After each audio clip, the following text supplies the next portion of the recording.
Usher is mine. Usher's ass is mine. That's what they were going to call it. Usher's ass is mine. It was femdom, totally femdom. Yeah. Okay, so just for those of you who don't know, I work for Vivid Entertainment, one of the largest adult entertainment companies in the world. And people see that as a little contradictory sometimes because the person who funds my movies also stalks the Octomom and asks her to make pornography to support her 8 children. There's, first of all, Usher getting pegged. I mean, talk about disrupting representations of black male sexuality. It's like on so many levels. I mean, of course, it's all our dream project. Like, it's life-changing. It's life-changing.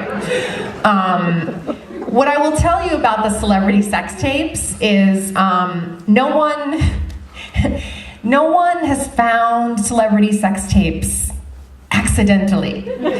So the way the world works is that before we put out pictures of you having sex, we have to have on file a signed model release and copies of several forms of identification proving that you are over 18. This is something called 2257. And 2257 is the most important thing that you can do in porn is the paperwork. Because that is where the government will fuck you first. Not on obscenity, not on he pissed in her mouth. It's all about the paperwork. So just so you know, Kim Kardashian, Paris Hilton, all these people, they've signed the paperwork. We can't just put out a sex tape. So, you know, I still think, you know, people think, oh my God, they found it in their trash. Oh, that was so bad. I don't, you know, Stephen keeps those celebrity things real close to the vest, and I'm not privy to those kind of meetings, but my guess is that it's made up for publicity.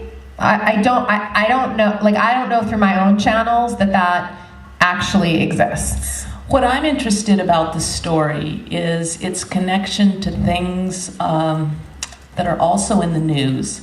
That aren't so cute and titillating, but what's the name of the famous black preacher from a mega church who, what's his name? Eddie Long.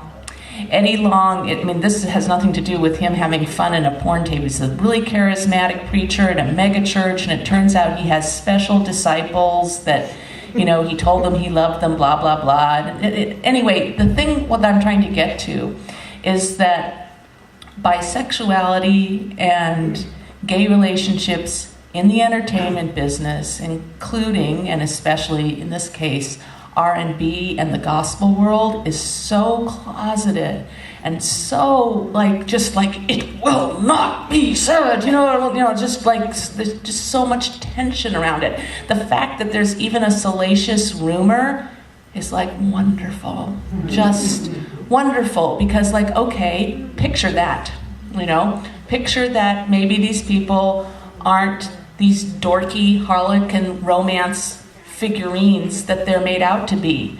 In some cases, it's a picture of the abuse of child stars and child actors. You know, it's sort of like, it's a bit of a bummer. It's not like, oh, and yeah, they're really this freewheeling gay person in their own life. But lots of times it's a complicated story. I mean, think about when, what's his name, Ricky from, who started out in Menudo, what's his name? Yeah, remember? Obviously he's thrilled to be out. It would have been a lot better if he could have done it sooner.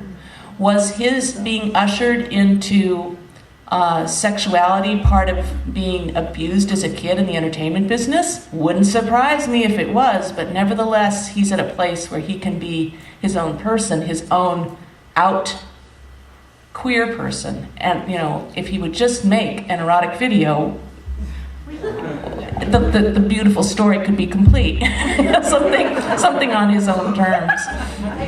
I also want to do an addendum to that, which is that when I first had a meeting with Stephen Hirsch, who's the head of Vivid Entertainment, and he said, we're going to do this sex ed thing, I said, okay, so before I like sign this contract, I need you to promise me that I can do a video on straight men and anal pleasure, right? And he said, Okay, it just can't be one of the first 4. So it was the 5th. And recently, and I know this was a hard phone call to make, he called me up and said, Tristan, we have to talk about your next movie, and based on sales reports, I would like it to be about pegging. Yeah, that's one of those sweet scrapbook moments you're gonna love.